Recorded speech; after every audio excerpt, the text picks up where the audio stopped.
You've probably seen us all over the racing world and doing a lot of racing designs for events and race teams, but we also do a lot of stuff from small boutiques in small cities all the way up to Fortune 500 companies.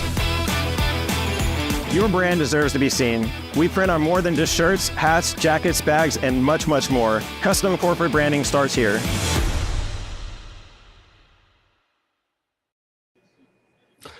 Well, hey, everybody. Welcome to another edition of everybody's favorite racing talk and extraordinary show from Texas. This is indeed the Revved Up Sports Show. Showtime Bobby Chaffee right here with Rusty the Dog. Iceman, Rodney Rodriguez, that's the man on the left-hand side of your screen. Welcome back to another edition. Long time no see, partner. How the hell you been, man? Been good, man. Been doing a little bit of. I got to take in the true aspects of the Kansas weather this past weekend on a work trip. So felt everything from out of control winds to tornadoes right around me to freezing ass temperatures in the morning to solid heat on Sunday. So heard a lot about Kansas weather. It kind of feels like what we have around here, man. But a few more tornadoes up there, though. A little flat. In some sections, you can stand on a tin can and see 100 miles in every direction. But they always seem to get a few more tornadoes up there than we get down here. So yeah, you get bits and pieces of that little drive, from Central Texas to Kansas and so forth, where it's just flat areas. You know what I've noticed in some of the travels is where you have these locations where there really is nothing. And about every 60 miles, you have like a Love's and a McDonald's or Dairy Queen or whatever, just isolated spot right there to the left of the highway for people to fuel up, where there is seriously nothing out there. But nothing like checking out neat parts of the country. Really cool stuff. Good racing over the weekend also there at Kansas. Should have been a much better trip going north than it is going east to west there in the middle of nowhere in the desert going to Phoenix. So it seemed like a much better drive going north through Oklahoma and you got Oklahoma, Kansas, and then almost into Missouri, right up there where you were. Yeah. Kansas City is that one city in the country that is in two states. That's kind of cool. I mean, Kansas City, and of course, no surprise to me, is the area there where Kansas Speedway is. You've got the AAA affiliate. I mean, everything's right there. It's a very beautiful area of the country. And I was talking to a guy there from the area, and he goes, "Oh yeah, this is where the rich people live." I'm like, okay, no wonder I like it. I could never afford to live here, but it's very beautiful. It's what do they call it? The champagne aspirations on a beer budget. Champagne taste on a beer budget. That would be me right there. But looks like, dude, the weather. I mean, getting back here, I guess I got back Monday, and then yesterday, it's like, I mean, there's flood warnings right up the road and people being evacuated. It's like, what in the hell is going on around here? It really is. It's boom or bust. I mean, we're in the middle of a drought, and here we are with flooding going on. It's like, man, I miss Texas. I miss Texas. I miss the shit that happens around here. Well, luckily for us, it's cutting off just in enough time, early enough in the week where it's just giving the dirt tracks a good coating of water. And it'll dry out in enough time for us to go racing locally. So it looks like our friends up at Cotton Bowl and our friends down at Edna going to be just enough wetness in the ground to make the racing tracks that much more exciting. I saw today that Stacy over at Heart of Texas Speedway had posted that they would have something hopefully by tomorrow as to what they would be doing on Friday night. There's, you got the Baby Blue Harcrow Memorial, which is set to roll off, I believe, the 8th annual there, one of their truly special events. And with that one, apparently the problem there is, and this happens a lot with the dirt tracks, is it's not so much the racing surface is not so bad, but apparently the pits are what they're running into over there. And if you've seen the pits at Heart of Texas, it's wide open flat, and it can get very saturated. And I think that's where, when people get pissed off about tracks canceling, which what people may deem a little too early, a lot of that is, I mean, they don't want you stuck in the pits. I mean, the surface may be great, but, nobody shows up in a small trailer anymore, if you know what I mean. So it's a bitch getting in and out of those places sometimes.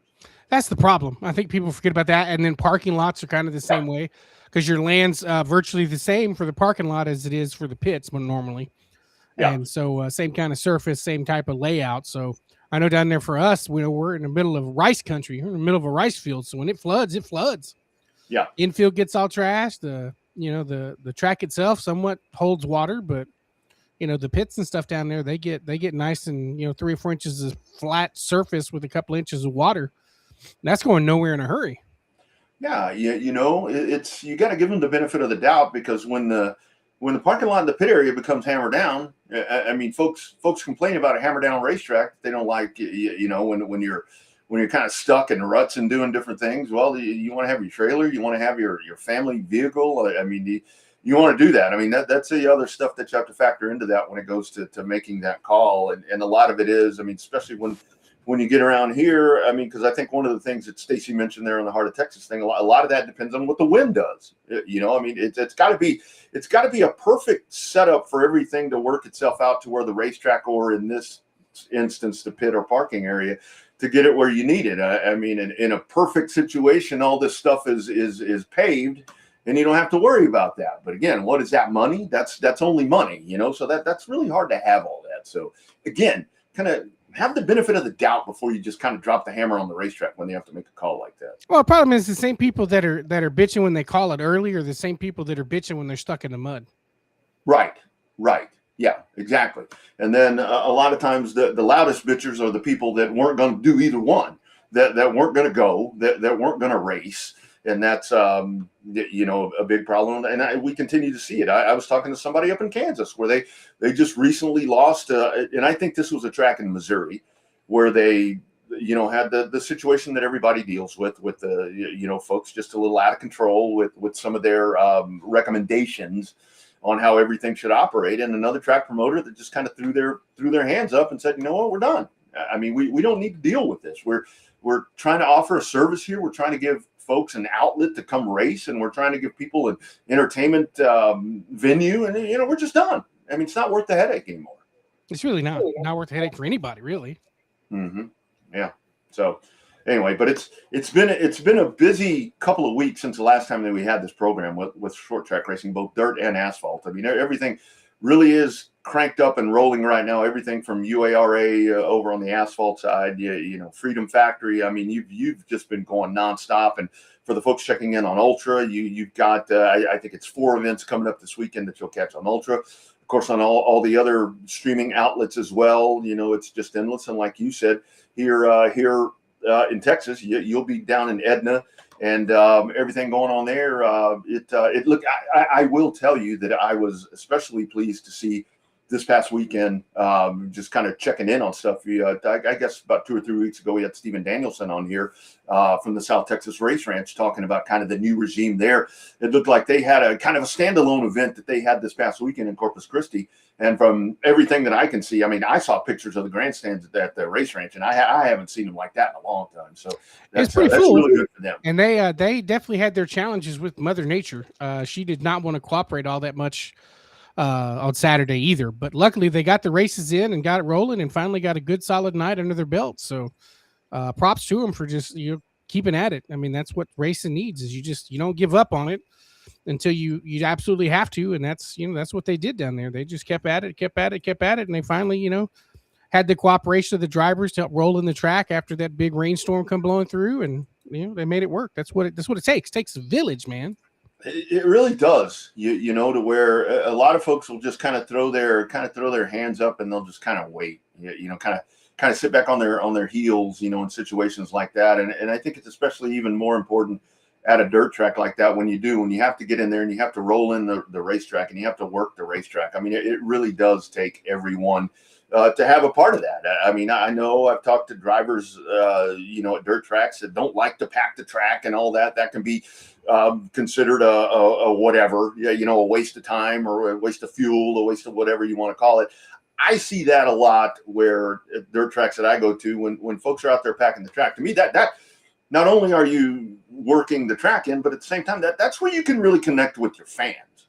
I mean, because it's a situation where I know when I race announced a lot, somebody told me one time, and I didn't really realize that I did this, but then I kind of thought about what they were telling me, to where it's like, he told me, he said, when you announce and you stand below the crowd, you are looking up at us. You are acknowledging us. You're not hidden up here and doing all these different things.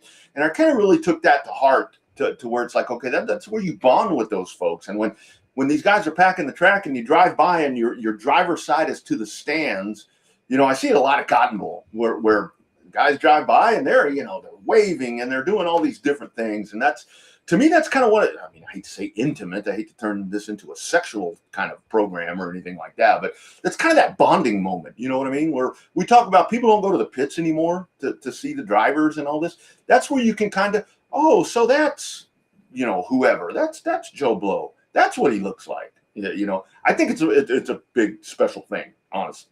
I know that's stupid, but that's the way I roll. I know we roll from packing directly into hot laps, so they come out fully clothed, fully ready to go. Mm-hmm. So we don't get a chance. They don't get a chance to go back, put the gloves on, put the helmet back on. I mean, basically all they do is just strap the belts down a little bit tighter after packing, and then go straight into the hot laps. Yeah.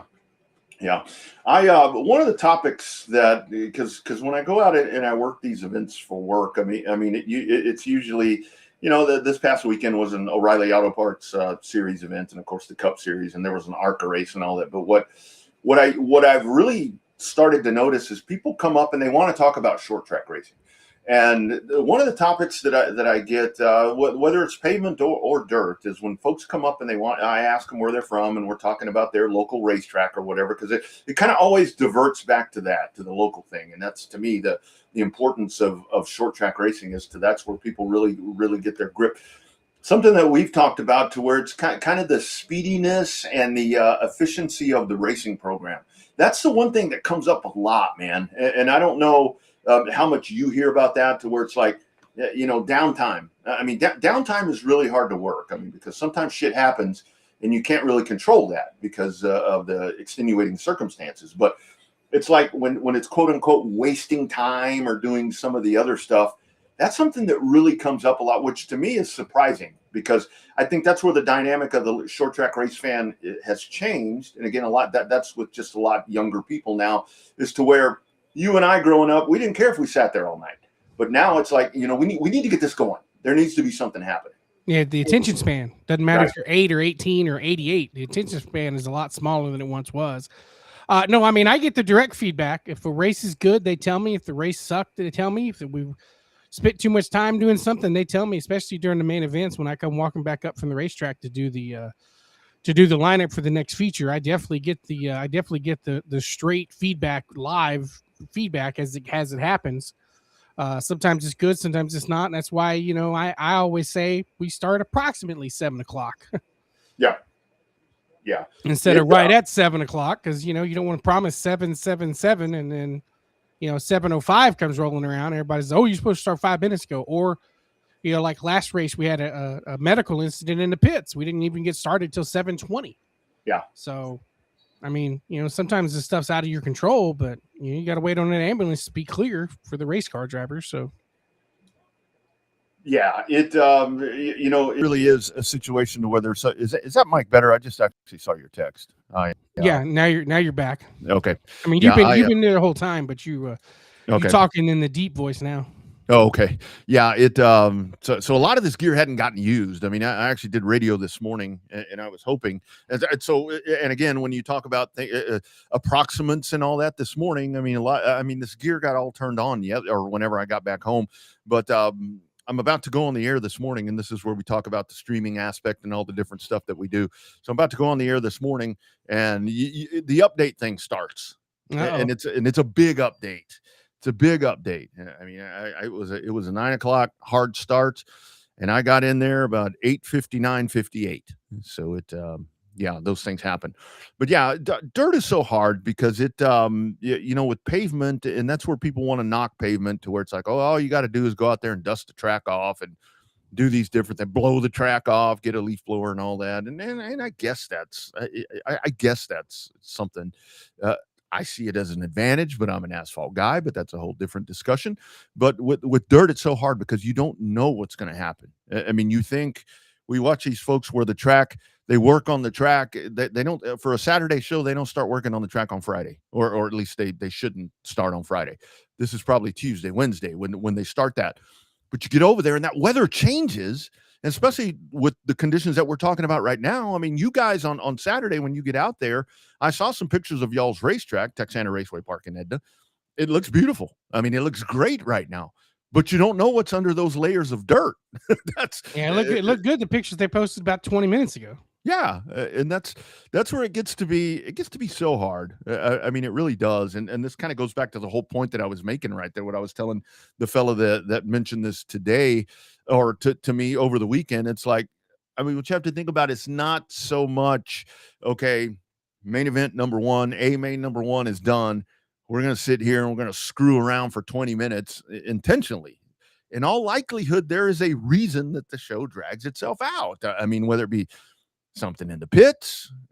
I mean, the only time that you hear about a true delay is when it's like our man Jared Maupin. Okay, Jared Maupin's jumping out of his limited modified. He's about to go get in his factory stock. That's where you hear that, where you give a little bit of time. But odds are, if there's something that's happening, it's legit. Everything doesn't have to be a conspiracy theory, race fans. Everything is not a conspiracy. And then sometimes we're limited to what we know too. Right. Yeah. Because you and I are not fans of having extra radios in the tower. One, due to the feedback, and then two, just having something else in the tower with us. And then you not necessarily like announcing in a tower down on front. You don't necessarily like having the radio on your hip pocket. And the other, I'm glad you mentioned that, because I got that question a lot. To why it's like, do you think you don't need to be on radio? I mean, people actually told me at one point, so you're going to make your own judgment calls, right? And I'm like, honestly, doing a race call, I kind of like doing that, where I can kind of what's the word, speculate. Here's what I think, and if I'm wrong, I'm wrong, and that's fine. That's one reason, but at the same time, I mean, and you hear it now, and I mean, I'm not. This is just part of the deal. It's been this way as long as I've heard radios at a racetrack. A lot of times the radio chatter on there, it's like, shut up. I mean, be quiet. There's all these people talking at one time. And then when you get into a judgment, I don't know why we're going down this rabbit hole. I don't even know what we're supposed to do on this show tonight, by the way. Max Calles is supposed to join us. And then later on, we got a little staff announcement and a guest. It's coming up around 6:35. But it's like, everybody's always talking on the radios at a given racetrack. And then when it's like, okay, Bobby, here, what did you see? Dead air. And I'm not talking about you. I'm just saying. I know. Yeah. It's like nothing. Everybody has something to say until it's, Rodney, what's your call in turn one? Or until they get the channels backwards and they start talking about needing toilet paper in the stall. Yeah. Yeah. And that's where I'll never forget that day. That was hilarious. What was that one? Where they talked about needing toilet paper in the stall because they got channel 1 and channel 2 backwards over the receiver. Oh my God! Oh Lord! Well, I tell you, and that's just part of the operations right there. But yeah, it honestly for me that's been a big reason at the tracks that I've worked at. And again, I don't work at a racetrack right now, so I'm not throwing anybody under the bus. That's a lot of reason why I didn't ever wanted to be on the radio. I don't want to hear you people. I mean, you're talking about a whole bunch of nothing. It's the same thing with an official shirt. I hate wearing an official shirt. God, how many times? Because we were the first ones, some of the first ones, maybe not necessarily the first, but we were the first announcers that started announcing outside of the booth in the grandstands with amongst the people. Yeah. And, we would have official shirts on and people wouldn't like the call. And we're the only official they see other than the flagman. So they come jumping our ass. Yeah. And that's when we stopped wearing official shirts. That's kind of when we stopped having radios too. Yeah. Where it's like, you missed the call. I'm like, what? I missed the call. Yeah. Your shirt says official. I'm like, man, I can't talk to anybody. And, and that's, I think that's where it makes our job or your job now, to where it's like, as you're doing that, to where you can kind of make your own kind of, here's what I think. And I think that's what kind of keeps it genuine, where it's not a canned, thing. I don't know, but maybe it's old school. But speaking of radios, what'd you think of this weekend? It still amazes me that we can send motherfuckers to the moon, but we can fix the fucking radios here. Soundbite of the year so far. Huh? That's great, isn't it? So far, that's the best one. I love that. And when I first heard that, my first thought was, and again, this is just kind of what we deal with these days. I'm like, okay, somebody's going to throw him under the bus because he called those astronauts MFers. I haven't seen that yet. Maybe this will start that trend. That's great. That's fantastic. That's great, right? I heard it and I was like, well, I text you with it, and hell, you already had it. Oh, dude, that's one of those to where when I hear something like that, man, I am clipping that so fast. I am clipping that. That will stay in our audio file forever, for as long as we're doing this program, because that's a Hall of Famer right there. That's one of our Hall of Fame sounds, I think, they're from our man Daniel Suarez over on the NASCAR side. No, it was good. It was good. Yeah, absolutely. Well, I don't know where Max Kayas is. Maybe I'll get a text into him here in just a second. You did send him the link, right? Yes, okay. I did. But you know that dude, and that's kind of one of the things that I wanted to talk with him about is, man, those guys are everywhere. I mean, the move for them when they talked about heading over to North Carolina, he told me that it was something that they had pondered for a long time, and they really kind of wanted to take that next step. But it really seems like with them, they have taken that next step, and they had all their ducks in a row and ready to go, and boom, there they are. I mean, they're at every damn conceivable race that you can find in all these different series right now. Well, I was really trying to get by the shop there in Mooresville. I didn't know exactly where it was, but the logistics didn't work out. Hell, I didn't even go to any shops when I was back in Rockingham. Back in North Carolina, but we were, I was going to try to go by and see the shop there with Max and see what was going on, check out the ARCA cars. I know they ran the ARCA race at Hickory. I was actually kind of surprised they didn't end up running the ARCA race at Rockingham on the East Series, so that was a little surprising not to see them. I mean, I did get to see Corey, got to see our good buddy Cletus, or everybody's good buddy Cletus, so that that much we saw. But yeah, Max has got the racing empire. I would say he's got it figured out, but he's damn sure got a good grasp on it out there. And speaking of Cletus, there at Kansas this past weekend. I mean, say what you want to say. I mean, if it's a gimmick or whatever. Look, I've caught a little shade that it's like, I don't know why you hate him. I'm like, I don't hate him. I like the guy. I mean, I think he's great for the sport. I mean, it's.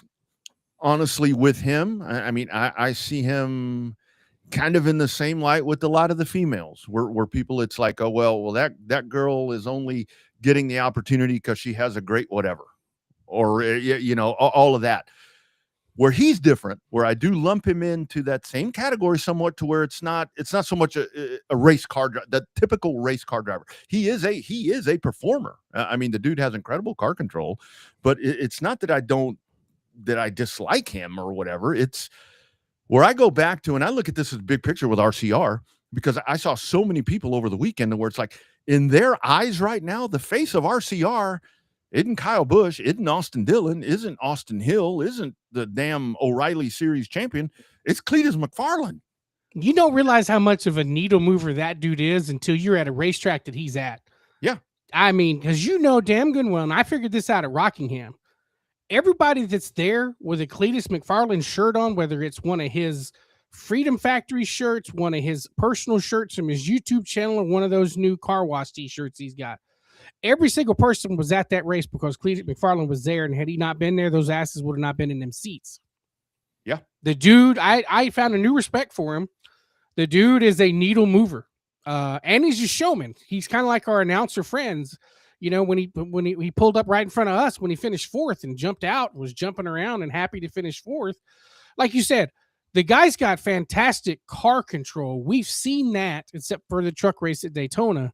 What he does not have is racecraft, and that's not something you learn trying to hard park a Spark in front of your race shop.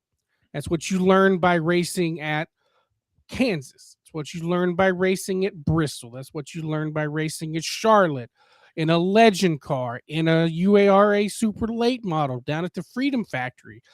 That's what he's got. He is a hell of a wheelman. He's got a hell of a lot of car control, but he has no racecraft experience to go with it. Same thing with Scroll McNutt. Same problem. They got decent car control, but they have no racecraft, and they're going to have to learn it. Like when he blew that motor in the ARCA race, that was a hell of a save. A lot of people would have hit the fence. Yeah. And that's really the thing where you have to, when people say you have to invest the time and you have to work your way up, I mean, that's true. But a lot of that is that experience that you're talking about. I mean, you have to, that's where I look at it that way, to where I say, where I've caught the shade is, I don't see him any different than Tony Breidinger, insert whoever, and I'm just randomly saying her. It's kind of one of those things where he's done it. He's bringing that audience, but you can't dispute that the guy's just amazing at what he does, and he's bringing a whole new light to the sport, and that's something that we definitely need. All right, let's go jumping in right here. Joining us on the hotline, we just mentioned him, one of our best buddies right here, man. So proud of what this dude is doing, and it's weird saying that we're not going to talk to him. He's not in Texas anymore. I mean, he's out in the big time. It is our main man, El Mero Mero. It is Max Calles. How we doing, brother? Hey guys, how are you? Oh man, doing great, man, doing great. So Max, you guys, I mean, kind of walk us through it, man. We were just talking about it. You guys are in the middle of everything. Every time I turn around, there's an MCM racing development car racing somewhere, and it's not just late models. It's not just modifieds. I mean, you guys are all over the map. Kind of break us through it, man. Well, first of all, I appreciate the invitation. It's been a while since I talked to you guys. I hope you guys are doing well. Yeah, I mean, everything good here. We've been having a lot of fun here in Mooresville. We're running, like you said, a little bit of everything. We have legend cars. We got pro late models. We're running the HRA tour now that it just came out, and when the late model stocks weekly, like in Hickory and stuff. Now we just started our ARCA program, and we're super excited about that. We run Hickory, and next week we run Nashville. It's gonna be our second race in the series, so we're very excited about it. So, Max, I don't know if you caught us. We were talking about Cletus McFarland and teaching racecraft over car control. So, as a development guy, you have lots of different drivers come through your program, and they all have various levels of racing experience. So, what do you teach first? Do you teach car control? Do you try to teach racecraft, where they try to teach them how to pass somebody? What, in your mind, as somebody that develops drivers, what do you teach first? Yeah, well, first of all, you gotta be able to control the car by yourself, right? I mean, that's the first thing, doing it the right way. And then after that, you start to go on the racecraft side. That's where you actually put him on a race, right? But it's usually not on the level that he started on, right? But usually I mean, whatever car you're gonna race, you prepare very well before your first race by yourself, and then maybe run like a very, let's say, mild race, like not like a very high competitive race somewhere where there's not gonna be a lot of cars, a lot of like wrecking, right? And then after that, you send them to with the big dogs, right? Yeah. So that's usually, I mean, the process that we do. Yeah. So Max, for you guys, obviously this is a business. I mean, this is your livelihood right here. Kind of talk about the part being there in Mooresville. I mean, you have to go out, you have to get funding, you have to be a businessman también. You know, it's one thing to be the, developing the drivers and having the equipment ready. Talk about that part for you, adjusting to that, to where it's like, okay, I got to take this cap off. I'm going to put this cap on and go sell my race team. How is that for you doing that part? Or do you have somebody that does that for you? No, well, I mean, we are a team, right? So we have different people for different stuff that they focus on. But usually, like the main thing as the development team is very hard to get funding as a team because you have drivers that are not very experienced. Mm-hmm. So usually that's a struggle to find funding, right? So usually the driver is the one that has the funding. Sometimes we do have help here and there that we can find, and we definitely help our guys to not be as expensive because I mean it's an expensive sport, right? And even more when you're at that level where you're starting, because that's when you gotta invest in yourself, and then at some point when you get better, you start to get more help, right? But the main thing for us being here is that it just opens a lot of doors of in the industry, right? I mean, Mm-hmm. everything happens here.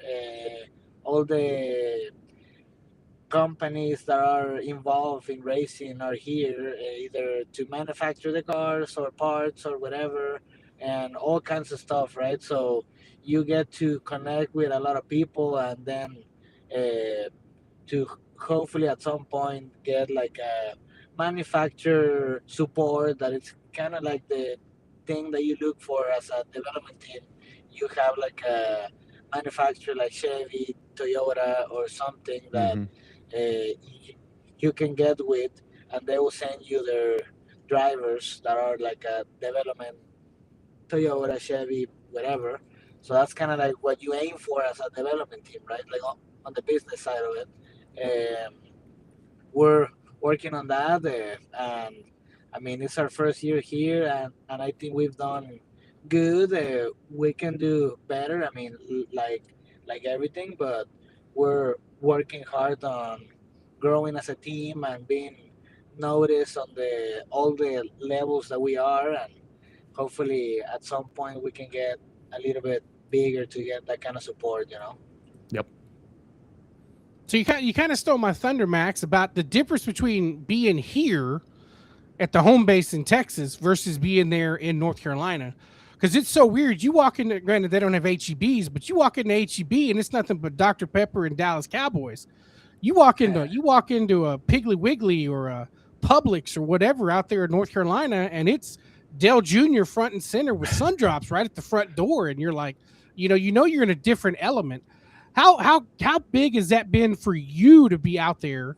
And then does the drivers notice that when they come see you and you're like, okay, look, we really are in the epicenter of racing. We really are right smack ass in the middle of everything when it comes to stock car racing.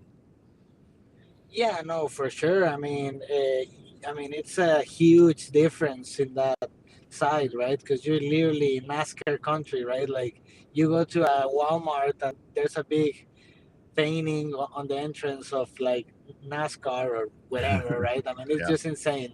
I mean, you see Kyle Larson in Costco, or I mean, I don't know, right? I mean, it's just, yeah, I mean, it's just insane the difference, right? I mean, everybody's here in the industry, and yeah, I mean, mostly the drivers that look for a development team, they always look for somebody that is in North Carolina, right? Because that's really where they get noticed more, and just the amount of racing there is insane. Like, I mean, let's say on the late model side, you can run literally every single weekend if you want to, and even 2 times a week, because there's tracks that run Fridays and then some that run Saturdays. So you can run 2 races in a weekend every weekend if you wanted to. So I mean, just the opportunities are endless, right? I mean, it's just insane on that kind of way. And the other thing is the fan base is huge, right? I mean, Yeah. even on like a Hickory race, like a weekly show or something, I mean, it gets packed. Like, it's insane how many people go to see racing in general, right? I mean, any track you go at any day, you're gonna have a lot of people watching, right? So I mean, that's kind of cool, right? I mean, just being there and being a small part of it. And I mean, hopefully one day we can have Texas somehow close to that, right? I mean, because I mean, I see what what what the industry is here, and Texas being so big of a state. I mean, I really wish it can just get bigger and bigger, right? Yeah, you know, I think you hit the nail on the head right there, Max. For me, I've always said you keep saying industry. I mean, it is. That's the industry there. Here, it's a It sport. is. It's a sport here. That's kind of the way I see that. So, last one for me, Max. You mentioned IHRA. We've been trying to get some folks on from IHRA, but the show hasn't been very consistent lately, partly because of me. But thoughts on the IHRA thing? I see some mixed reviews. I know there's some growing pains. It's new starting out for them, but I think for the most part, what I see, it's all been pretty positive and really good car counts from IHRA at this point. Yeah, no, it really is. I mean, the car counts are very good. The show is very well run. I mean, yes, they're new. They're gonna have mistakes here and there, but it's really not bad. And the show has been good. They're spending a lot of money, and also the infrastructure is very good. The production and the cameras and stuff. I mean, it's very nice. Obviously, the purse is very good for the racers. And I think, I mean, they're just trying to do something different, right? Uh, the rules are very different, where it really evens out a lot from the not so expensive car to the top notch car because of the shocks and stuff like that. You really can't do much on them, and it kind of throws you, like, setup wise, a little bit into the old school way of doing it, right? So that's kind of cool. I mean, I enjoyed it a lot. The competition stuff, and I'm really looking forward to run it for the rest of the season. Love it. Well, dude, be careful when you go to Nashville. Some of them country girls are going to remind you of some of the girls back home with some of them tight jeans and shiny boots and stuff. So you be careful when you go to Nashville, go to the fairgrounds for that race coming up next week. But other than that, dude, we always love talking to you. I was going to try to come see you when I was in North Carolina a couple of weeks ago. I just couldn't get over to the show. I couldn't get to Moore. I was down south at the lake, and I couldn't get to Mooresville to come see you. But you were racing anyway, so I probably couldn't have seen that weekend anyway. But dude, best of luck. We are always rooting for you here back home, man, in the home base. We love seeing you guys race anything and everything, and we're always the number one cheerleaders for you, dude. Hey, Max, do you ever have those moments where you're like at Hickory, for example? You've mentioned Hickory a couple of times, and now Bobby talking about Nashville, to where it's like you're at that historic place, and you're like, un vato del Valle de Texas, and you're like, what am I doing here? Does that ever hit you like that, to where it's like, damn, this is just great. This is just great. Yeah, no, I mean, actually, I mean, it does. I mean, sometimes I'm like, well, I mean, I see, I mean, how we started some years ago and where we are, and sometimes you don't see it because you're always into the next challenge, right? And seeing what you can do, and it's so cool to just be a small part of it, right? I mean, but yeah, we're literally the only ones here. I can tell you that for sure. so yeah, Max. But no, I mean, it's cool. I still have people that message me from when I interviewed you in Spanish on the front stretch at Mobile that still talk about that, where it's like, oh, we're lucky y'all got out of there. Good stuff. No, I mean, it's very different. Yeah. All right, my man. Like Bobby said, man, we're cheering you on here, man. Let us know how we can help, man, and we'll come see you soon. Thank you, guys. I appreciate it a lot. I hope you guys are doing good, and I hope to talk to you and hopefully see you soon. Yeah. You know. Yeah. Absolutely. All right, man. Nothing but love, dude. Keep after it, buddy. All right, there we go. I think we got him. I think we lost him right at the very end, but we got him for most everything else. Lost him right at the end. That's really cool. Where he talks about there with the developmental part, and with everything that they're doing to just grow race drivers, and you look at kind of the fleet that he has right there, and a lot of that is what I like about it is you have like Toro Rodriguez that races for him. It's basically the same roster of drivers, and that really helps the driver I think, in the sense that consistency's there. I think that's something that hurts a lot of young drivers when, again, just circumstance where you're jumping around from ride to ride. You know what I mean? Mm-hmm. Where and again, that's financial, that's logistical, that's there's so much a part of that. But I love what they're doing, man. They're doing it the right way, and it couldn't happen to a better dude. I don't know how many people actually know Max the way we know Max. Oh yeah, That's just a good guy, man. Max is Max, even when he's pissed. Max is Max. Yeah, I tried hard to see him. I just couldn't logistically get from where I was back up to Mooresville because I was on the south side of way on the south side of Charlotte on the lake, not Lake. I was on Lake Wiley, not Lake Norman. So I would have to get all the way through Lake Norman to get up to Mooresville. Yeah. So it just logistically just couldn't get it done, and really wanted to see him, check out that shop. I mean, he's got great stuff on social media. Yeah. And that's how we get to see how many cars he's got with the go-karts, the legend cars, the pro late models, super late models, modifieds. He's got them all up there. Yeah, absolutely. Absolutely. And that Max floor is Kayed. clean too. That floor. Mhm. I mean, it's not Buc-ee's level clean where you're going to eat off of it, but I mean, if I spilt food, I'd probably pick it back up. Yeah, absolutely. MCM Racing Development. Coming up, an old friend joins the show and a little bit of news on the Revved Up front. That's coming up, but first, a word from My Race Pass. Welcome to the My Race Pass app, the #1 app for motorsports fans. We want to make sure you get the most out of your My Race Pass app experience. With your new free account, you can use the My Race Pass app to see race day information, including event entries and official lineups and results for over 600 organizations across North America. You can also see track information and purchase online event tickets for select tracks. With your free account, you can also search for a track or series on the My Race Pass app and favorite their profile to receive news and race day notifications on your mobile device. To see more information and to see which app subscription is best for you, be sure to visit getmrpapp.com. My Race Pass, the ultimate racing resource.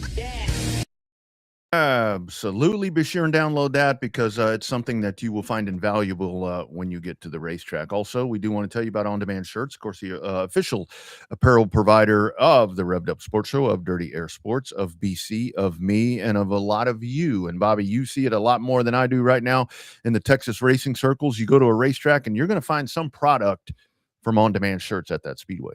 Everywhere, especially this weekend coming up at 105 Speedway in Cleveland.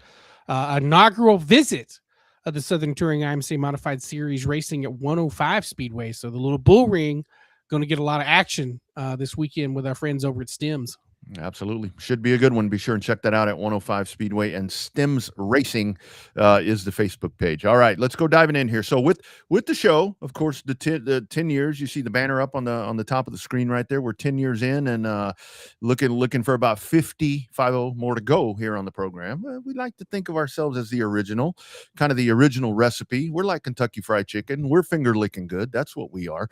But it's always in this digital era. It's like you have to, it's one thing to do a show, because this show has evolved from audio only to podcast to now, not so much podcast, get the audio stuff out of the way, now live video and YouTube. Be sure and subscribe to the YouTube page if you can. All these different things. But the one thing that's always been missing has kind of been, you and I can take pictures, you and I can take action photography, if you want to call it that, but that's always been lacking at events, I think, for you and I. Not our specialty at all. No, not our specialty at all. Yeah. Very excited coming up. Texas Motor Speedway coming up. You've got the NASCAR weekend, triple header weekend coming up with the Craftsman Truck Series, the O'Reilly Auto Parts Series, the NASCAR Cup Series. And not only that, you've got High Limits. It's going to be racing on Thursday and Saturday nights. Check this out. Joining the Revved Up Sports Show, we got to get him in a polo.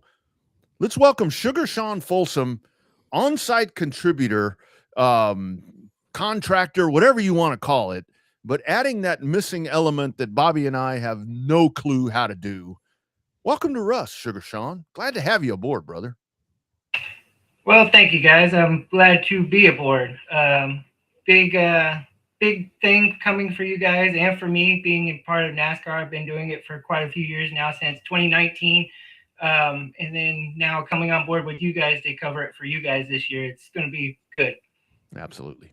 It'll be a lot of fun. You see some similarities between his background and my background there for a little bit. So Sean, I think you texted me this morning and said, or last night, and said you're really excited, looking forward to the race weekend. I think you're really looking forward to that high limit race coming up at the dirt track. That's what I think you're looking forward to the most, because they were on FS1 last night and they were flipping and flying all over the place, and that was a little bitty bull ring they're at, much less this high speed half mile they'll be at on Thursday and Saturday. Yeah, I'm excited to cover that. I mean, I've been doing dirt track racing for Cotton Bowl, so I'm kind of used to the whole dirt track aspect of things. I've done high limits the last 2-3 years that they've been out there at Texas, so I've been doing them ever since they came to TMS, and loved the series ever since. It's really been a great series to shoot, and you know, those sprint cars are always fun to shoot because of all the action and everything else. So Sean, let me ask you this. I've wanted to ask you this for a long time. So it's kind of with my in the time that I was actively announcing a lot, to where folks, I think, appreciated the fact that I had the time behind the wheel to where I could kind of acclimate to some situations on the track and kind of talk from a driver's point of view. You have had time on the road. We all have had time on the racetrack, but you, from your job, because there are a lot of folks that do what you do, that do what we do. But I like to think that when you've kind of been in the quote heat of the battle, end quote, that you kind of take a different approach to it for you. So when it comes to you, like shooting something or your placement at a particular event, and as you're watching the race, you've been behind the wheel. Can you kind of foresee where you see something happen and you're like, okay, in about a lap and a half, these guys are fixing to tear some shit up, and it makes you ready? Does that kind of work in your mind as you're shooting these events? Oh yeah, more than definitely. Being behind the wheel myself, I have definitely seen and know how to kind of watch the races, and been shooting the races ever since 2009. I kind of got a feel to watch for the action and kind of know when the action is going to happen. Especially like going into the corners, that's usually where I shoot out at Cotton Bowl. I usually get a lot of the good side-by-side action, try to get those, because I always, drivers myself, always loved getting those kinds of photos. So I like capturing those moments for the drivers, and I've kind of brought a different style to my shooting styles over the years. Shooting NASCAR and shooting at Cotton Bowl and other local tracks throughout the years has kind of brought me different styles. So it's been fun. I've been learning through it as I go. Well, you also have been expanding your horizons and doing graduation pictures, and didn't you did wedding pictures, didn't you, for somebody? I mean, you're expanding your horizon. You're not just a motorsports picture taker anymore, are you? No, actually, I do. I do weddings, I do portraits, I do graduation photos, parties, pretty much whatever you need photos of, I can do. I'm not scared to do anything, really. I've done multiple weddings. I did Joey Jenkins' wedding back when he first got married to Laura. So, I mean, that was my very first wedding, and I've loved doing weddings ever since. Some are kind of stressful, to be granted. That's weddings, comes with territory. But I love doing it, and I love the adventure of shooting weddings and all that stuff, and doing the graduation photos. I did Jesse Davis's graduation photos with that beautiful Nova, and I just love doing all the graduation stuff. I just did Marianne Dahlman's granddaughter's Presley's photos. So, I mean, I do a little bit of everything. You name it, I can shoot it. So tell us your worst Bridezilla story. No, I'm just kidding. We won't do that. Odds are we may know that person. So how did this all start for you? I mean, we've been knowing you, as the young people say. We've been knowing you for a long time, but for the folks checking in on Ultra and the different spots on YouTube, kind of talk about how all of this started, because everybody on this screen, you guys being younger than I am, everybody's on this screen has done a lot of different facets in motorsports. But for you, how did it go from young Sean Folsom to photographer to car racer to now shooting NASCAR and high limits and all these different things that you're doing right now? Well, I started shooting out at Thunderhill Raceway back in 2009. I was actually a fan in the stands, shooting photos from there, and got, just shooting photos from sitting in the stands, really, and shooting from turn one right there around the fence corner, and then I got a message from Debbie and Marianne and them wanting me to shoot photos for them because they were having some issues with photographers and kind of having just, needing the extra coverage to help shoot photos. So at first I was like, I don't have a clue what I'm doing. Like, why do y'all want me? But then I kind of just took it in stride and went with it and ran with it. And then I've been doing it ever since. Loving it ever since, actually. I love shooting races and pretty much anything now. Absolutely. Well, and he also had somebody let him borrow a camera that helped out a lot too. Yes. I did borrow your camera. You were the first one to actually let me use yours too. I used my own for a while, but then I used yours that was a little bit more higher quality to get a feel for the newer stuff. So yes, it was nice, but I have graduated up to the big Nikon cameras. I shoot with a Nikon D500 with multiple lenses. I actually run 2 lit cameras every night now for a Cotton Bowl. So that way I have a short lens for victory lane stuff. I've got my longer lens for the races and stuff like that. So yeah, coming with the camera gear and stuff, it's a lot of work and a lot of money that goes into it. Yeah. It's funny how these hobbies cost a hell of a lot of money that people don't think it does, right? Yeah. Yeah, you would think, going from racing to photography, it would be a little bit cheaper. No, it's about the same as owning a race car, really. Buying camera gear and trying to keep up with the way camera gear upgrades throughout the years. Like everything's going from mirrored to mirrorless now. So to stay up with the times, you have to really kind of keep spending the money to stay up with it. Yeah, this studio here is about to transition over to Leander down the road, and I've kind of been going through stuff, and it's like, why do I have this? Oh, that's an antiquated thing that I used to use. That's kind of it definitely adds up very, very quick. So Sugar Sean Folsom joining us here on the Revved Up Sports Show. He will be shooting over at TMS, not only the NASCAR events, but High Limit that'll race over at the dirt track at Texas Motor Speedway coming up at the end of April into the first portions of May.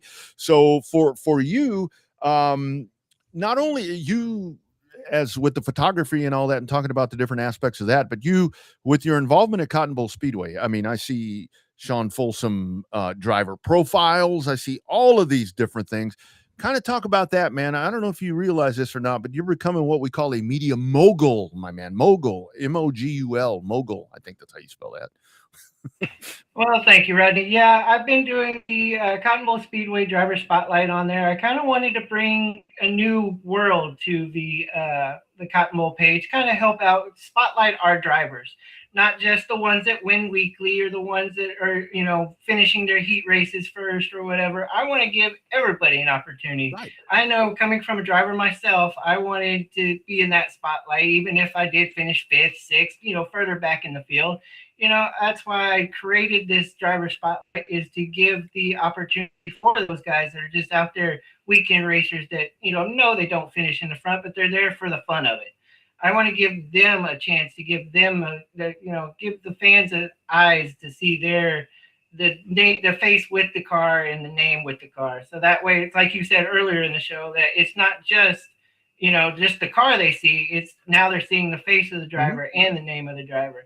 And it gives a backstory. Some of these drivers, you don't know that their grandparents or their mom and dad used to race out at Longhorn or, San Antonio Speedway, like all of our, old vintage local tracks.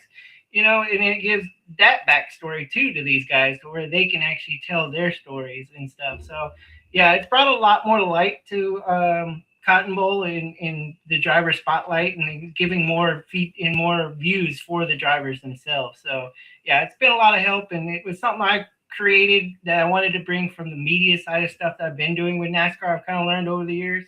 And so I told Marianne, I was like, look, this is kind of an idea I want to go with. And, do you mind if I do it? I'll man it and I'll take advantage of it and I'll run with it and everything else. And she gave me a big thumbs up and said she would love the idea. So I took it and been running with it ever since. Marianne likes those ideas that are good. And then she likes it better when people run with the idea instead of just dropping it off, like some people, oh, this is a good idea. Let's do X, Y, and Z. Well, who's going to do it? Well, I thought you do it. Well, it's your idea. Well, I don't want to do it. So that's always a good thing. That's that whole voluntold thing. That's that voluntold thing. Used to happen to us all the time. How much money you take with you to go to the casino, dude? Because I didn't realize you were staying that far north. So I'm probably going to end up either really happy or really sad at the WinStar one night. That I don't know. Yes, where we stay at our campsite is only about 30 minutes away from the WinStar Casino in Oklahoma. So yeah, it's not that far.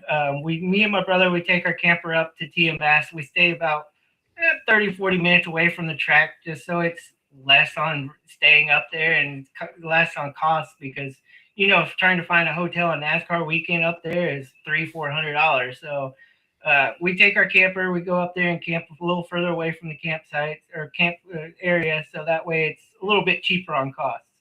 But yeah, money wise, I don't know yet. We'll have to figure that out later. Yeah.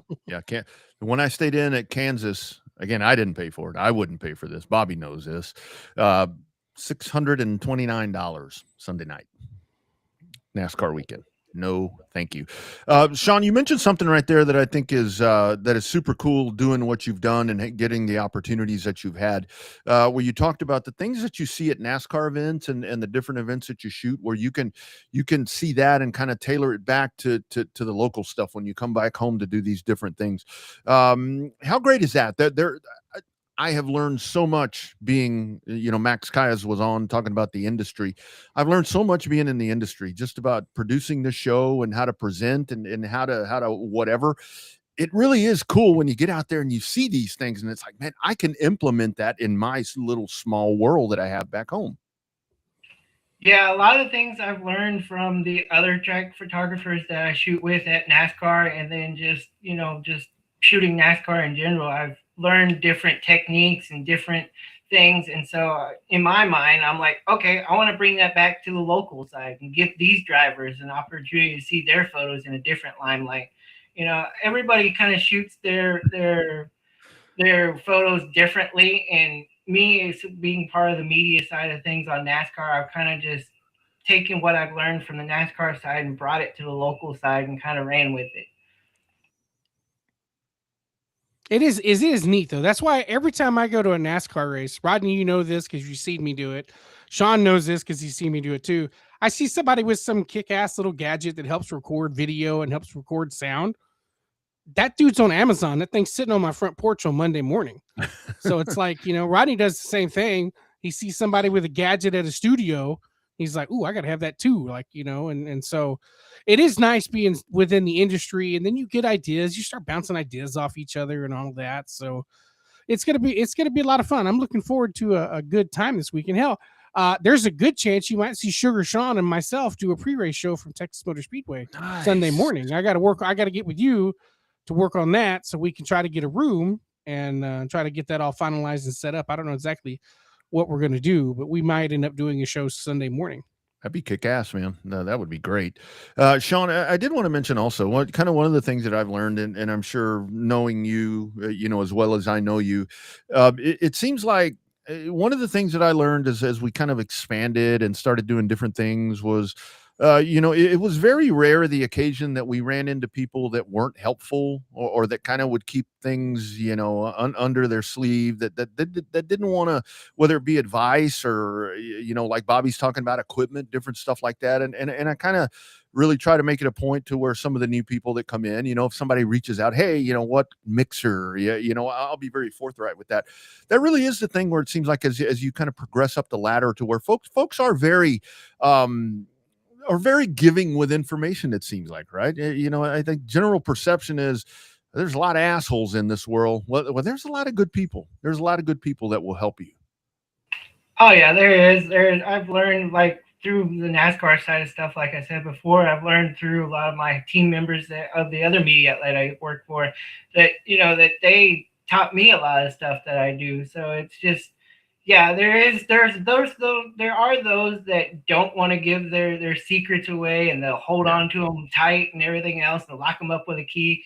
And then there's some that, they'll let you in on their secrets on how they're shooting it this way or how they're doing it that way or what lens they're using or, what cameras they're using or, all these ins and outs. So yeah, I try to be the same way, kind of let people know certain secrets that I do and everything else. Whether they can do it my style or not, that's all up to them. But, at least I let them know, hey, I shoot this way, or hey, I use this, But yeah, I have come into some that are, like you said, they kind of keep their secrets to themselves and don't let nobody know. But I try to be more open about my stuff. Absolutely. Well, I think you got to be right. Like there's certain, it's never nice to be known in a big room as the guy that's the asshole. We all know the guys that are the assholes in the big room, right? Because we just know who they are. Yeah. None of which will be ever publicly named, but everybody in the room knows the assholes. Usually it's not us, but I think that I think the ability for the media to interact though is like, I was talking to Ryan Blaney at the media center over at Coda, and I didn't have a microphone. Name dropper over here. Look at him. I didn't have a microphone. I didn't have a camera. I just told him. I said, I told him, talking to him about his morning drive segment that he does, where he gets to be, on this show for an hour. And I said, I think that's so cool that you take the time to do that, because you spend 30 minutes with us and the media. We know you better than the fans do because we get to spend more time. So when you do something like that, you get an opportunity to let people know, more ins and outs of you. And I think that that's just kind of a thing that sometimes we end up forgetting and taking for granted, that that's our job, is to get the stories out, because we do. It's like you could tell people that go to a racetrack for the first time because they're mesmerized by the cars. Hell, for us, we're like, oh, hell, that's just another race car. And I think sometimes we get complacent with that. And we're like, well, hell, this is the top echelon in North America right here. That's a NASCAR Cup Series car that's just sitting right there.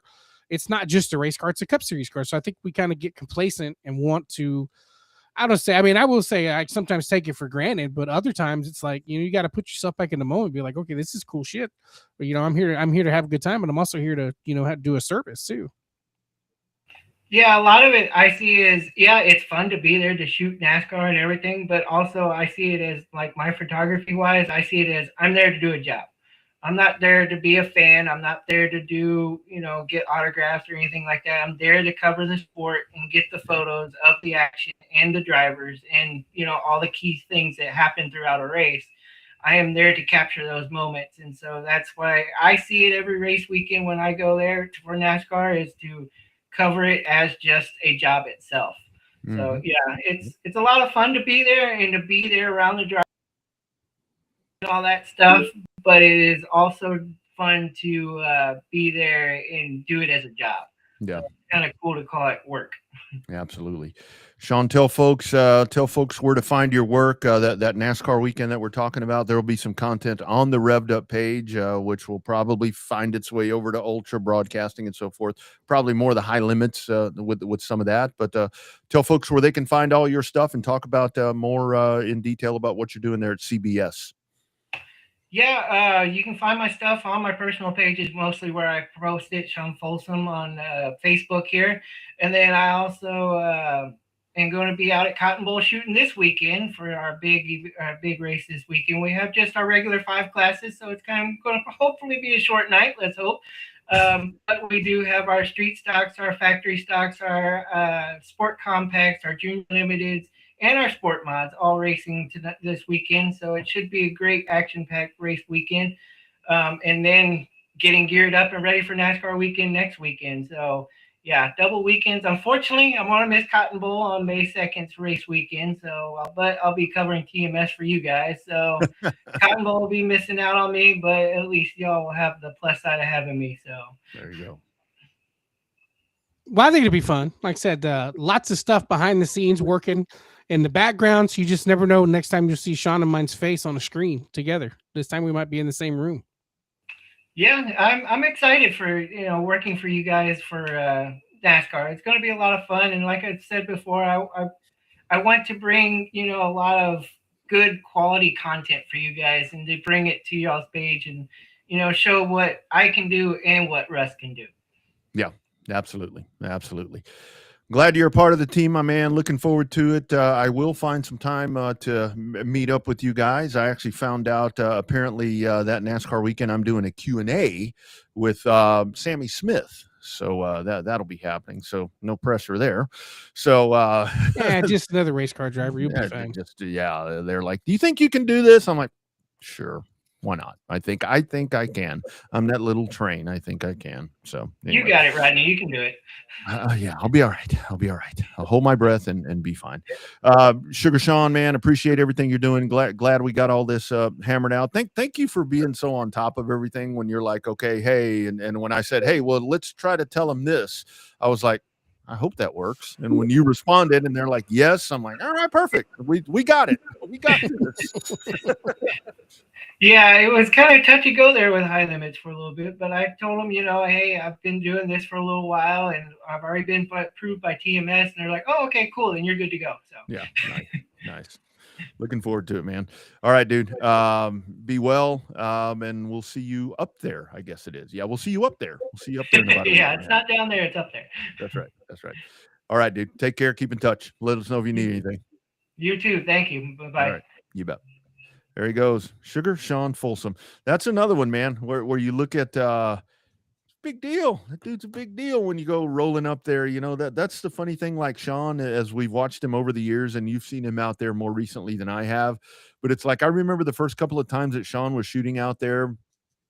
Sean would kind of come walking up, and it's like kind of like that first day of middle school, when you're in seventh grade, where you're a little nervous or whatever. But shit, now that dude comes walking in, and it's like, shit, here comes Vince McMahon walking in here. That's right.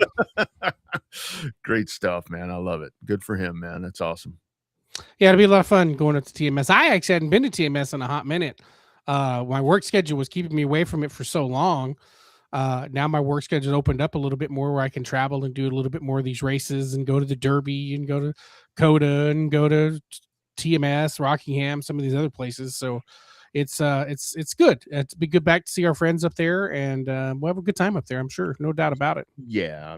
It's still, it used to be where like the NASCAR weekends have changed so much too. I remember, probably, back when you and I met and started working together on racetrack stuff, to where it was even with the Derby. Where I remember the first time, when you and I went to the Derby, it was always the thing to where that's where all the Texans go, and it's like a yearly family reunion, and that has since subsided.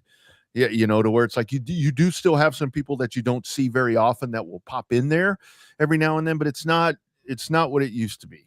And that's where I think a lot of folks, a lot of different reasons. There's a lot of different reasons for that. Some of it is personal reasons, family reasons, financial reasons. It's not near as cheap to do that anymore. I think personal preference has played a big factor in that as well, as to where it's like, okay, I don't like that style of racing. I don't care for that. It's too long of a time.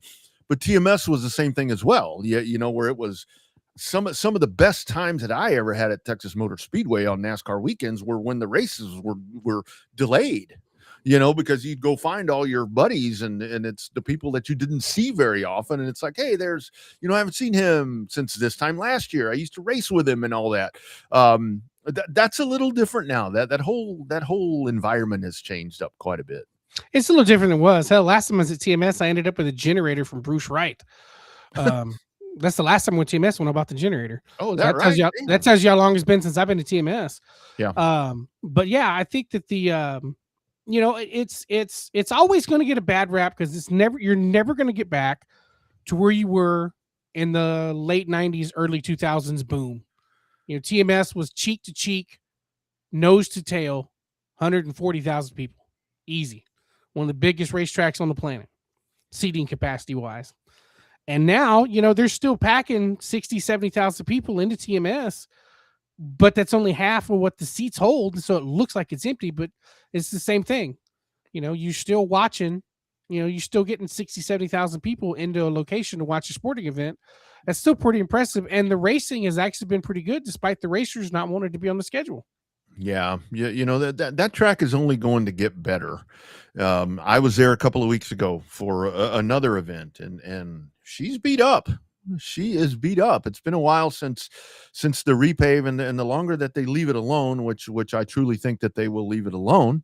Financially, it doesn't make any sense with one event, in my opinion, to be doing drastic changes and going back to old configurations or anything like that. But I think a lot of what has changed is when it comes to these NASCAR events and different, what we would call major league events. And now a lot of these high limit events, World of Outlaws, UARA, snowball derbies, Winchester 400s, all these different things.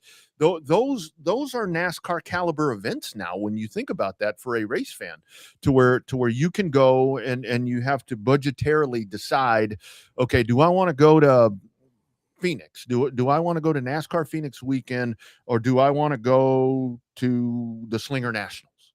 Whatever the case is right there. And a lot of people, based on personal preference, they want to go to Slinger in this case with that given scenario, to where these short track events, if you want to call it short track, and I'm not going to say, well, I guess I'm about to say it, but minor league, but not non-NASCAR type thing. They're as big as NASCAR races. And that's where people have to decide. You pick your flavor.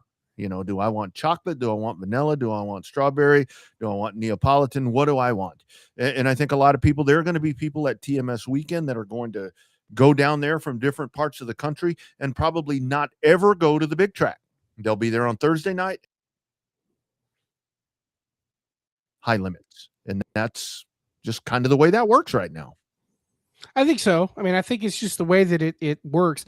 I think that you saw a decline somewhat in TMS when the asphalt scene in Texas died away. Mm-hmm. It really did, because that was the core group. Like, when you were racing at a quarter mile asphalt track in Austin, you had a little bit of connection to Texas Motor Speedway. You had a little bit of connection to NASCAR because it was asphalt racing. Now, with the abundance of dirt tracks that we have, there's not a direct correlation with the Cup stuff on Sundays anymore. Mm-hmm. Houston's all we got, and people would rather run in the Southeast than run in Houston for God knows whatever reason. Yeah, but it's the effect, and we used to see it back in the day where people that were watching NASCAR had no idea the short tracks existed. Mm-hmm. Like when you bring them out to San Antonio Speedway and they hear an air gun, oh, wait a minute, they changed tires here just like on TV. Yeah, and so it's just been that vicious cycle for years. But I think I think that's what's really hurt, other than the schedule ahead. I remember when we used to have the weekend off at TMS because nobody would show up at the local short track because everybody's going to TMS. Yeah, it seriously was. It was a big deal. It was one of those things where you kind of, at Texas Motor Speedway, you scheduled your year around, at that time, those two events, and then it just kind of got to where, it got complicated with the November stuff with deer hunting and all that. You can't go head to head with that. There's no way that's going to work out in Texas because it's that big a deal. But things just started falling apart a little bit. And I think the thing that you will notice when you go this time is that you're going to see the dynamic, the race fan and all of that has changed. Where we're talking about, because it's healthy crowds. It is healthy crowds. Yes, I know. And you said it a while ago to where you're never going to get the 150,000. For one thing, can't get them in there, but you're never going to get back to that again. Anywhere. And for when you talk about when folks say, I think that's where it gets kind of a little in the gray area when folks are like, well, name the short track race, whatever, where it was sold out. Well, yeah, that's 25,000 people, and like you said, when you're able to pull 60 or 70,000 people, that's pretty good in this day and age where it's just, I heard some folks talking about this on the drive back the other day, to where whether it's football, I'm sitting here right now watching I'm not watching, I'm talking to you and all the folks on the show, but Orlando's playing Detroit right now. And I'm looking at this TV and I feel like I'm on the court with them. It's like the whole at-home dynamic of watching sports is so different right now, to where it's like, why go be a part of that? The experience at the track, whether it's short track, big track, whatever, is undeniable. That's the best way to make a race fan, is to get them there. But dude, this is a beautiful shot. This guy's about to throw the basketball at me as it goes out of bounds. Yeah, those 4K TVs and 8K TVs. Now that the signal is keeping up with the TV, it's pretty damn impressive to be at home. As we said, that's the challenge they have with streaming and everything else, is the line to the bathroom shorter, bathroom is a lot closer, beer fridge is a lot cheaper, beer fridge is a lot closer, the food's usually cheaper. Yeah. But nothing beats being there live. Yeah. And you go back to kind of misinterpretation, I guess. I was watching one of the races on Tubi the other day, and I think it was actually at Rockingham. I think it was one of the late 80s or early 90 races. Stands were packed. And of course, Rockingham only had 50,000 people. In they were getting ready. They were getting ready to go green, and the man on the PXP says, a confirmed 48,000 people. I'm like, okay, well, you're getting plus that, right? How was the Rockingham crowd when you were there? That's what concerned me about Rockingham, is to where you're going to get into a situation to where it's like, you always know the San Antonio Speedway effect. The first event, shit, lined up down Highway 16, and then 3 races in, you can't give the fucking tickets away. So sorry about that, Ultra. I think it was definitely not a sellout, but it was a good enough crowd. The truck race crowd was a little iffy because the weather was iffy that day. It did rain that day. Yeah. And so I think the weather kept a lot of people away on Good Friday. Saturday was all about Cletus. I know that sounds bad, but that place was packed, and a lot of it had to do with Cletus McFarland. It really did, because I saw more Cletus shirts and anything than I did anybody else, and there were more people there. It was like the ARCA East race at Hickory was a really good attended race, and that was probably the most people that I have seen for an ARCA race in person and or in grandstands in a long time, for just not a non-ARCA national race, that corresponded with a cup weekend. So that the crowd was good on Saturday. A lot of that was the Cletus McFarland effect. There was a bunch of people there for the ARCA race, a whole bunch of people there for the O'Reilly race. Damn OU dollar. Hey, so it was a good race. I think it's enough to keep it coming back. Third year, I think back-to-back years, the ratings were actually it fell off a little bit, but that's such a hard race weekend because it's Easter. It's Easter, yeah. It's like this race weekend at Kansas. The ratings were up on network TV compared to FS1, but the ratings were still down what they were 3 or 4 years ago. But also the competition this weekend for eyeballs in sports, not only are they still fighting against Major League Baseball, they're now fighting against, the NHL playoffs. They're fighting against the NBA playoffs. We know a lot of people don't give a damn about the NBA until the playoffs start. Same thing with hockey. Most people couldn't even tell you the original 6 NHL teams, much less who was the defending Stanley Cup champions, but they start watching hockey right when the Stanley Cup finals or when the Stanley Cup tournament starts. Yeah, it's a lot of competition. A couple of weeks ago when the cup race TV ratings were down because of the Masters. It's like where you have to factor that in, and with the Masters, and this is where, when you talk about the big sports, obviously the NFL is kind of all in a league of their own, literally. But to me, golf and racing are the ones where, and again, now the hot button topic going on is our man Stephen A. Smith talking about golfers and racers aren't athletes. I actually heard that live and almost drove off the road when I was driving back on Monday as I was listening to that on Mad Dog Sports.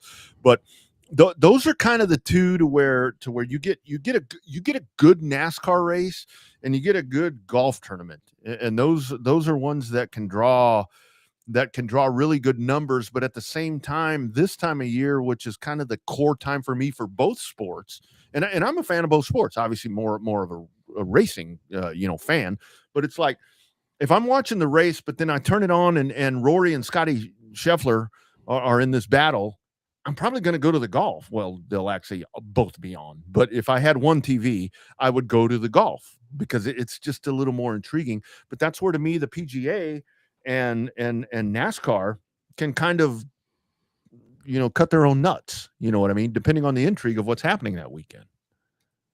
Well, NASCAR is not blind. Everybody knows the football effect, NFL effect. That's a total conversation for another show that we've had before. But they're cognizant of what else is out there. They really are, because they're not stupid.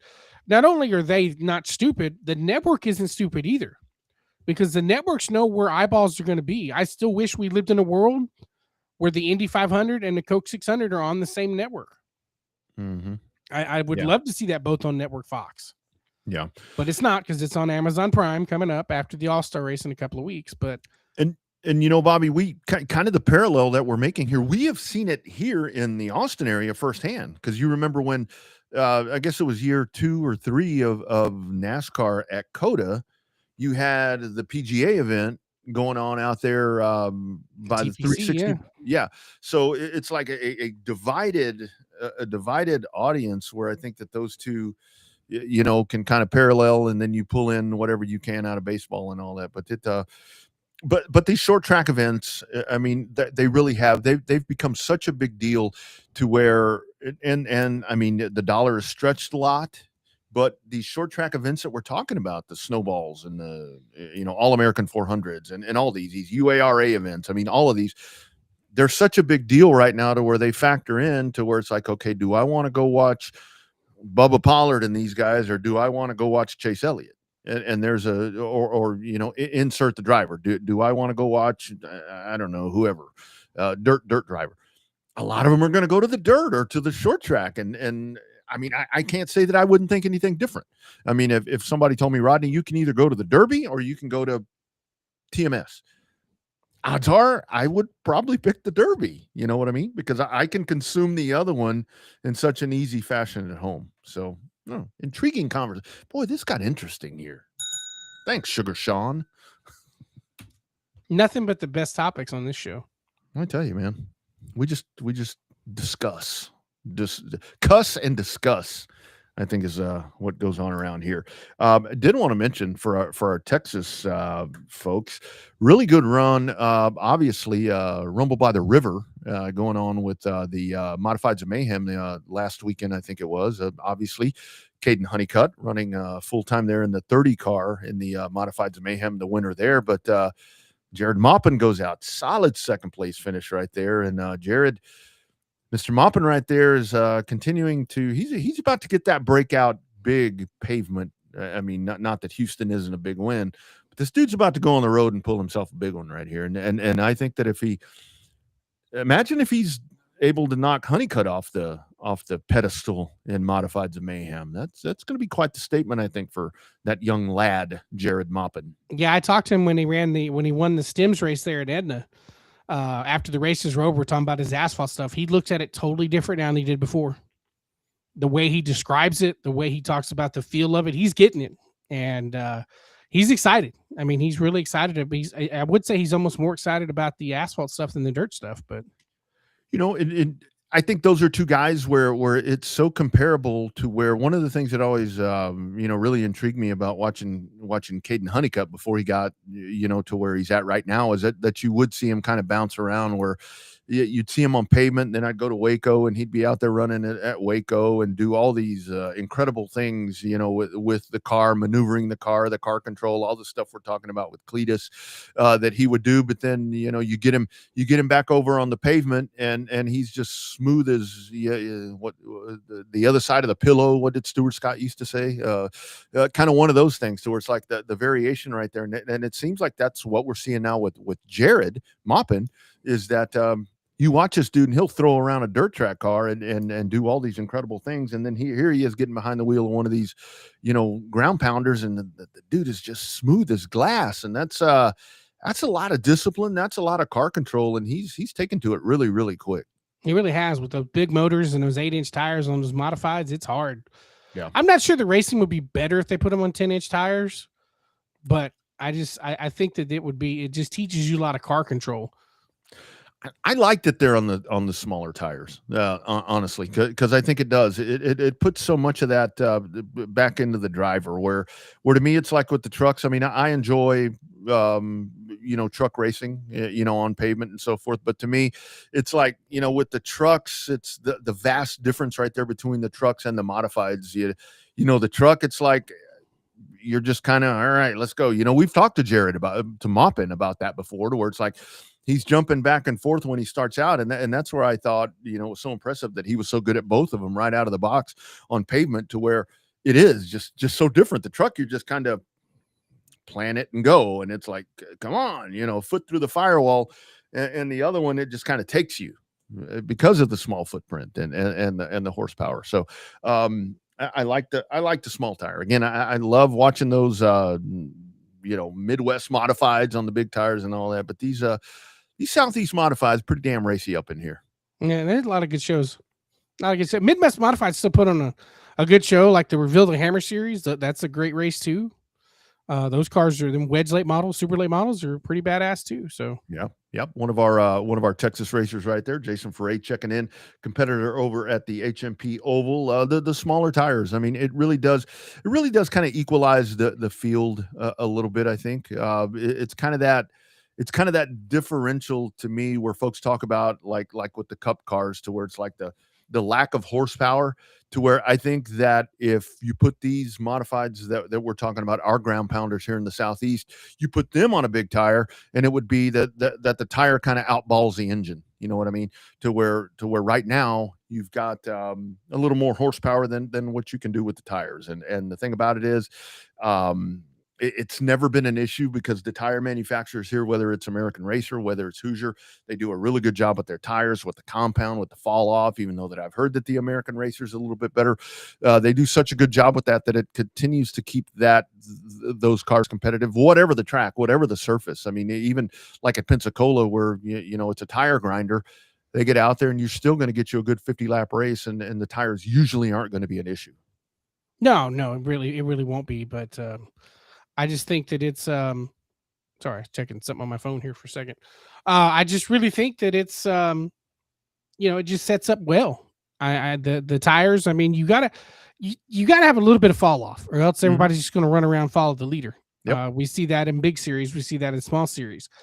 That's the problem when everybody runs the same damn speed. The problem is you hit what you don't want to see is an ARCA effect, where the fast guys are so fast, 15 laps into the race, they've lapped up to 10th place. Yeah.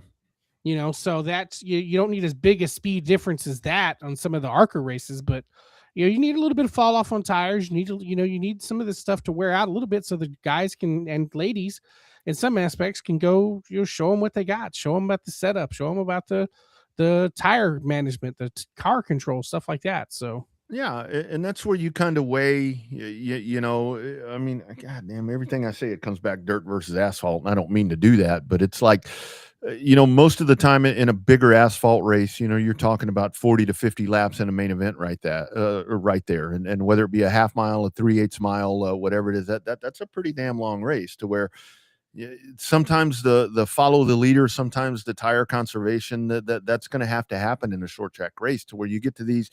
And I think honestly, Bobby, that's a lot of the appeal of the dirt when folks talk about with dirt track races, to where it's like, they're running 3 or 4 wide and doing all these different things. It's a sprint race. I mean, it's a shorter race. I mean, it's 20 laps, 25 laps, they're hauling ass, quarter mile, whatever. It's going to happen fast. You go, you burn your stuff up, and that's what you do. To where on the other, I mean, and you look at the surfaces. I mean, we talk about the different racetracks, to where one's a tire grinder, one's not. Houston, you get, for example, that's why I'd love to see like 100 lap, 20 to 25 car, whether it's a late model stock, a pro late model, modified, whatever, race at Houston, because that surface now is so weathered. I think it would be, with concrete and asphalt. Damn, I think that'd be a good race. I mean, I think right now at this stage of HMP, like I talked about TMS, she's beat up, and to me that only magnifies and intensifies the racing up a little bit more. But I can wish and crap in one hand, and let's see which one fills up first. Speaking of car count, did you see that car count at Montgomery though? I did. Yeah. Little off what I would expect. Yeah. Yep. And yet, you talked about Easter and all that. You can't factor that in. I mean, I think this is where you go back to. There's just a lot of options. I mean, we talked to Max about IHRA. I mean, there's just a lot of, where it used to be, it was 1 or 2 sanctioning bodies with the big events. I mean, now, like we talk about with these NASCAR races and short tracks, I mean, there's big events all the time. And so many people have moved over to the dirt side, and shit, Lord knows there's huge dirt races every weekend. I really hope, here locally, the Baby Blue Heart Crow Memorial, I hope they get that in for IMCA stock cars. That's a really good payday, and IMCA stock cars seem to be thriving really well here, even in Central Texas. So really hoping that one goes off. Y'all continue to check out Hot Speedway for updates on that as they continue to monitor weather. If you're just checking in, it's been a little bit of a whirlwind effect of weather happening here in Central Texas. El Nino, is that what we're in? Or La Nina? I don't know. They said we changed something, and as soon as they changed it, it started raining. Yeah, whatever happened. It's like clockwork when they start talking about the drought, and it's like, well, you might want to think about conserving this, and then boom, here it comes. Yeah, so I don't know, but man, this has been a good program. Good to be back on these airwaves again. We'll have to figure out a way to do this next week. I'm going to be in Fort Worth from this Friday through the following Sunday at least. So I have to take the gear on the road. Hell, maybe able to do some live shows there. Maybe I can, maybe we'll find a spot to do a pop-up live show. You think anybody would let us in their establishment? Twin Peaks over there on Raceway Drive, maybe? Maybe. I'm either going to leave Thursday night or Friday morning. So I don't know exactly. I hadn't narrowed it down yet. So yeah.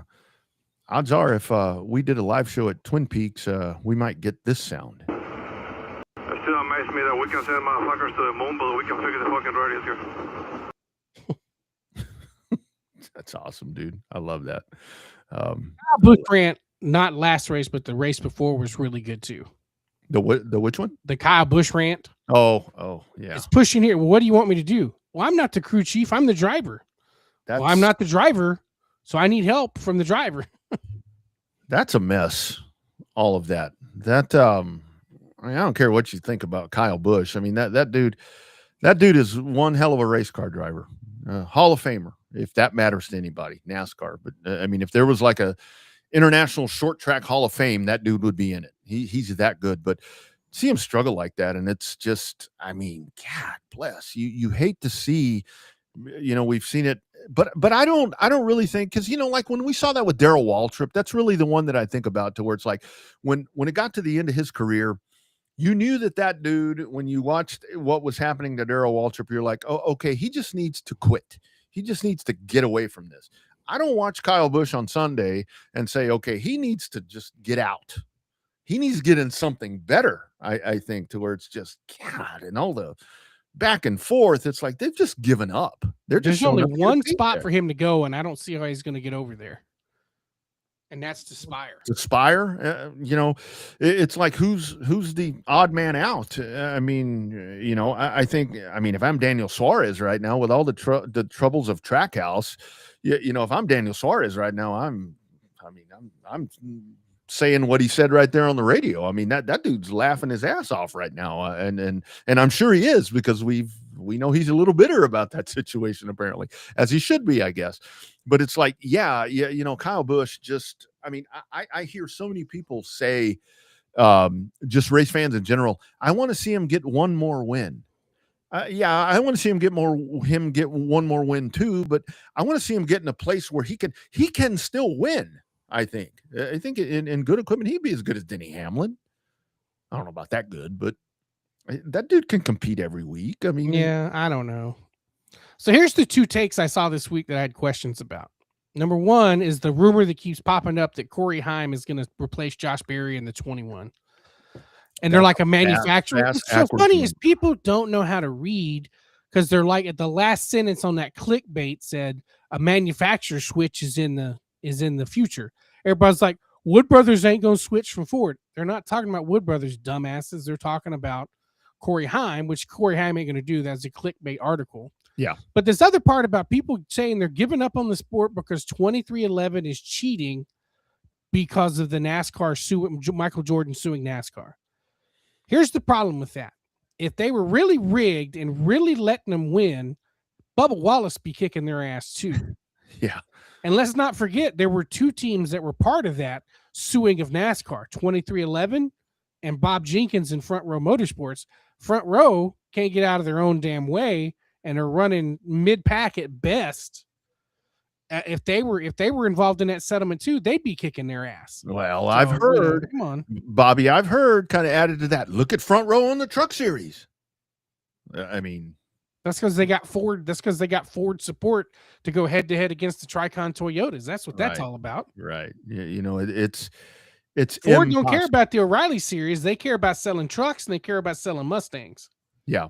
There was a time years ago where I was where was this? This was at Longhorn to where a good buddy of mine was in the season point race, and it's like he was in the race for the championship, and I was 5th or 6th or whatever. I wasn't going to win no championship. I never won a championship, but it was like I told him, I said, if we come down to the end of the race and we're racing together, and I know that you're there, I'm going to let you go by to help your chances. Were we rigging the race? No, but we were kind of in agreement there to where I'm going to help you. And somehow we ended up together, and we still couldn't fucking pull it off. It's really hard to do what people are saying is happening. And the other part about this is, it would be one thing if let's say 2311 were racing Fords. There's one good Ford right now, right? The 12 car. That's 12. That's really the only good Ford. Yeah, that's the only good Ford. If 2311 were racing Fords and kicking everybody's ass like this, then I would be a little skeptical as to, well, maybe there's something going on. But who's good? Toyota just has the advantage in the horsepower right now. They do. They're just better than everybody, and they're winning the 750 races. They are. They have figured it. All races. Of the Toyotas. Yeah, because you got Reddick's got 5 or 4. What 5 now? 5 now. Hamlin's got 1. Gibbs has 1. Blaney's got 1. And Chevrolet. Yeah, and then who was the Chevrolet one? Shit, who was that? I don't remember who that was. I don't know. Anyway, but Toyotas just have the advantage right now. But every time Toyota runs good, everybody's assuming the foreign manufacturer is cheating. Yeah, which they just figured something out. It's all cyclical. It'll come back around. And I think a lot of it is, Bobby, to where this has kind of hurt Toyota in the past is they're small in numbers. There's 3 teams, and 2 of them are really good, and they happen to work together. The 2311 bodies are hung at JGR. Kind of the outlier is Legacy. It's all of the Toyotas. Well, Legacy's hit or miss, mostly miss, but those the bulk of the Toyotas are really good that are kind of coming out of the same alliance right there. You have a good Chevrolet, which is Larson, and you have a good Ford, which is Blaney. Everybody else, I mean, the rest of the good pack to me in the Chevrolet is Spire. Those are the next best cars. They're better than Byron. They're better than Bowman. They're sure shit better than Trackhouse. That's right. And with the Fords, I mean, hell, there's no way to manipulate the race. And what I've really been doing over in the travels, because we're at that time of the sports year that like you were talking about with NHL and NBA. If you don't like any of that shit, which I do, I mean, I cover all that. I like to watch all that, but I'll kind of go down in a rabbit hole if I've got if I can sleep in, and I'll go back and I'll watch the cheating scandals of NASCAR from years past, and you watch some of that, and it's like, okay, now that was cheating. That was blatant stuff, when it comes to dropping lead shots and stuff with fuel and doing all of that. Right now, this is just getting your ass handed to you. And this happens.